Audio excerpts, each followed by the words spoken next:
شهر رمضان الذي أنزل فيه القرآن هدى للناس وبينات من الهدى والفرقان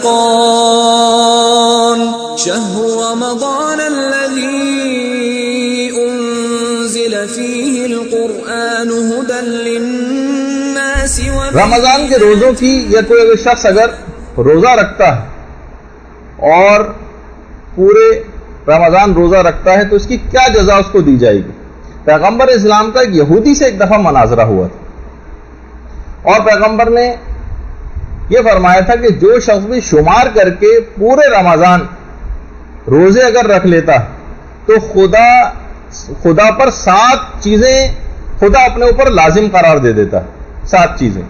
پہلی تو چیز یہ ہے کہ اس شخص کے جسم سے جو رمضان کے روزے رکھ رہا ہے اس کے جسم سے حرام پگھل کر نکل جاتا ہے. دیکھیے بہت سی چیزیں ایسی ہیں کہ حرام ہمارے جسموں میں مختلف انداز سے چلا جاتا ہے. ضروری نہیں کہ ہم خود ہی کوئی حرام کام کر رہے ہوں, کوئی حرام بزنس کر رہے ہوں. اول تو وہ ایک الگ صورتحال ہے کہ اگر ایسا ہو رہا ہے تو وہ براہ راست جسم میں ہمارے حرام جا رہا ہے.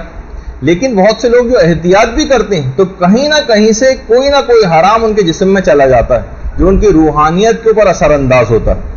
تو پروردگار اپنے لیے لازم کر دیتا ہے کہ جو شخص بھی ماہ مبارک رمضان کے 30 روزے رکھ لے گا تو حرام اس کے جسم سے پگھل کر اور میلٹ ہو کر نکل جائے گا. ایک تو چیز یہ.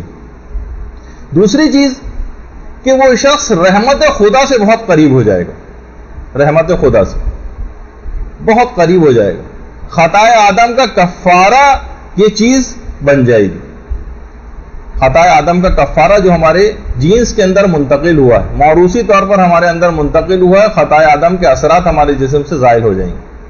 چوتھی چیز یہ کہ سکرات موت اس کے لیے بڑی آسان ہو جائے گی, جو انتہائی خطرناک مرحلہ, جان کنی کی کیفیت, سکرات, حالت احتضار کہ جو اس چیز سے واقف ہیں ان کے دل دھڑک جاتے ہیں اور گویا دم اچھل کے حلق میں آ جاتا ہے جب اس طرح کی کیفیت کے متعلق سوچتے ہیں جو سکرات موت. تو سکرات موت اس کے لیے بڑی آسان ہو جائے گی جو 30 دن کے روزے اس طرح سے رکھ لے گا یا پورے مہینے.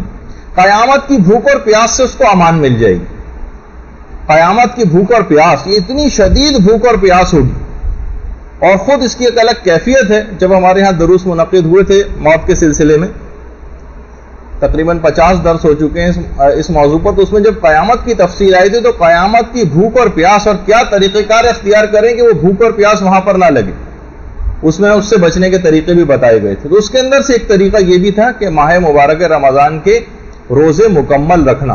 ایسا نہ ہو کہ معمولی باتوں پر, ابھی جس کی تفصیل آگے آئے گی, نزلہ ہو گیا, زکام ہو گیا, سو بخار ہو گیا اور ہلکی پھلکی سی کھانسی ہو گئی تو بس اس کے اندر روزہ چھوڑتے چلے گئے, بس ذرا سا. اور یہاں پر تو اس قسم کے افراد بھی, ڈاکٹر حضرات بھی اتنے لاپرواہ, دین سے لاپرواہ اور لاؤبالی ہیں کہ ذرا سا ان کے پاس چلے جائیں تو پہلا ان کا جو وار ہوتا ہے وہ ماہ مبارک رمضان کے روزوں ہی کے اوپر ہوتا ہے اور فوراً مشورہ دیتے ہیں کہ روزہ نہ رکھیں. تو ان کی کوئی قابل قبول بات بھی نہیں کہ اگر ڈاکٹر دیندار نہیں ہے, مسائل شریعہ سے زیادہ واقف نہیں ہے, تو بہت زیادہ اس کی بات کے اوپر اعتبار بھی نہیں کیا جا سکتا رمضان کے روزوں کے سلسلے میں. تو بہرحال قیامت کی بھوک اور پیاس سے انسان محفوظ ہو جائے گا. جہنم سے برات اس کے لیے لکھ دی جائے گی. اب جہنم اس کے لیے نہیں ہوگی, برات لکھ دی جائے گی جہنم سے. اس کے علاوہ اگلی چیز جو پیغمبر نے فرمائی کہ جنت کی طیب غذاؤں کو کھانے کا استحقاق پیدا ہو جائے گا. جنت کی طیب اور پاک غذائیں کھا سکے گا اگر یہ رمضان کے روزے مکمل کر لیتا ہے. اور یہ بھی کہا جاتا ہے کہ پروردگار عالم کی جو صفت سمدیت ہے یہ اس کے اندر پیدا ہونے لگتی, بے نیاز ہونا. دیکھیں پروردگار عالم ہر قسم کے جو حوائج ہیں اس سے بے نیاز, ہر قسم کی حاجات سے, اسے نہ بھوک لگتی ہے نہ اسے پیاس لگتی ہے. تو ایک لحاظ سے اس کے اندر ایک گونا صفت سمدیت پیدا ہونے لگتی. پروردگار عالم کی ایک صفت کا ایک معمولی سا پرتا اور جھلک اس کے اندر آنے لگتی ہے کہ سب کھانا اور پانی موجود ہے لیکن اس سے بے نیاز, یہ اس کی طرف رغبت نہیں کر رہا ہے, حکم خدا کی وجہ آوری. اور یہ بھی کہا جاتا ہے کہ دیکھیے یہ جو رمضان کے روزے فرشتوں کو اگر ہم دیکھیں وہ ہر عبادت انجام دیتے ہیں, نماز بھی انجام دیتے ہیں, فرشتے طواف بھی کرتے ہیں, فرشتے جو ہے بہت ساری رکوع بھی ہے تو جو رکوع میں ہے وہ رکوع کر رہا ہے، جو سجدے میں ہے وہ سجدے کر رہا ہے، جو اور پروردگار کی طرف سے احکامات اس کے اوپر فرض ہیں اس کی بجاوری کر رہا ہے. کہا جاتا ہے کہ فقط ایک عبادت ایسی جسے فرشتے انجام نہیں دیتے اور وہ ہے روزہ. فرشتے روزے کے ثواب سے ایک لحاظ سے محروم، وہ اس چیز کو انجام نہیں دیتے.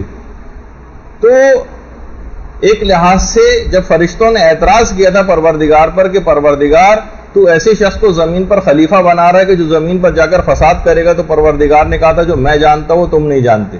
تو ایسے فرشتوں کو یہ بتانا بھی مقصود تھا کہ دیکھو اس طرح کے افراد بھی آئیں گے جو پروردگار نے جو حضرت آدم کی نسل پیدا کی ہے، کہ یہ سب چیزیں نعمتیں ان کے سامنے موجود ہوں گی اور سرتابی بالکل نہیں کریں گے حکم پروردگار کی اور چھوڑ دیں گے حکم خدا کی جو مخالفت ہے، تاکہ فرشتوں کو اس بات کا احساس دلایا جائے کہ ایسا نہیں کہ تم نے جو سوچا تھا کہ سارے آدم کی نسل اس طرح سے ہو جائے گی جو کچھ تو خون کرے گی، نہیں، ایسے عبادت گزار افراد بھی اس کے اندر پیدا ہونے والے. تو ایک تو صرف یہ ماہ مبارک رمضان ہی کی بات نہیں، یعنی اور روزے بھی جو انسان رکھتا ہے تو اس کے اندر ایسی ہی صفات کا اس میں ظہور ہونے لگتا ہے.